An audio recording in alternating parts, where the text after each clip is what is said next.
Dans cette capsule, on va regarder ensemble quelques trucs et astuces pour accélérer la mise en page de vos rapports. Il y a certaines façons de faire de base globalement qui vous permettent d'accélérer la mise en page de vos rapports. Il s'agit des modèles et des thèmes. Les modèles, c'est un fichier PBIT que vous ouvrez où il y a déjà des choses de mise en place, justement le thème, etc. Il peut y avoir des requêtes déjà là, des choses de fait déjà dans Power Query. Vous avez juste à partir de là, ça peut vous aider ou ça peut aider vos utilisateurs si vous voulez vous assurer que tout est plus standard. Je vous invite à aller voir la vidéo que je mets le lien ici, je mets la fiche ici en haut où j'expliquais un peu mieux comment définir les modèles. Ensuite, pour les thèmes, j'ai aussi une vidéo. Les thèmes, c'est vraiment les couleurs. Je vais vous montrer quand on utilise les thèmes, comment ça peut accélérer rapidement votre mise en page. Dans les thèmes, il y a un paquet de trucs qui peuvent être sauvegardés. C'est des JSON. Encore une fois, allez voir ma vidéo. Je vous mets le lien ici. Et vous allez voir ici, j'ai comme le thème par défaut, là, les couleurs orange, c'est le thème par défaut de Power BI. Si je viens ici, je peux aller faire une recherche pour aller chercher d'autres thèmes. Et ici, je vais prendre Superk, le thème que j'ai déjà créé, faire ouvrir là-dessus.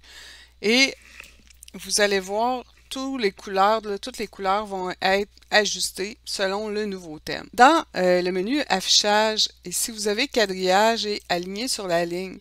C'est des trucs qui peuvent vous aider, mais personnellement, c'est pas quelque chose que j'utilise. Les trucs que j'aime plus particulièrement, ça va être le fait de pouvoir, par exemple, avoir ici des éléments et pouvoir aller dans les propriétés et changer la taille des trois en même temps.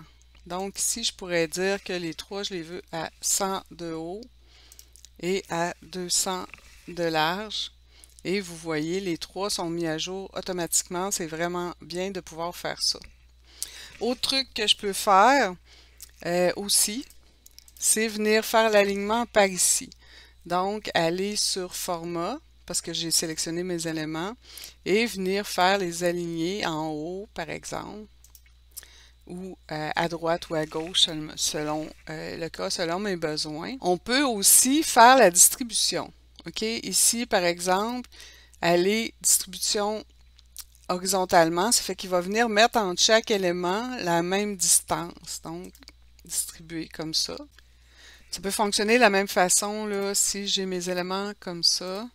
Je vais les sélectionner et je fais le format aligné et distribué verticalement. Il va venir là, mettre la même distance entre les trois éléments. Ça, c'est vraiment, vraiment bien. Petit truc aussi que j'utilise beaucoup, c'est le pinceau. Si vous n'utilisez pas le pinceau dans Word, PowerPoint ou Excel, commencez à l'utiliser, ça vaut vraiment la peine. Donc, je sélectionne mon élément duquel je veux copier le format, reproduire la mise en forme et comme ça ici. Je peux le faire assez facilement. Et même pour un élément comme ça, ici, je voudrais ne pas avoir de titre dans ça ici, mais je peux reproduire aussi, même entre les différents types de graphiques. C'est vraiment, vraiment efficace.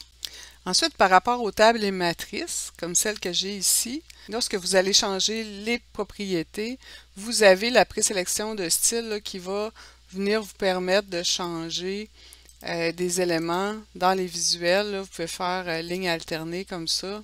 C'est pas très beau, hein? Il faut faire attention quand même à ce qu'on sélectionne là-dedans. Je suis pas toute d'accord avec ce qu'il nous offre, mais au moins on peut changer les couleurs après.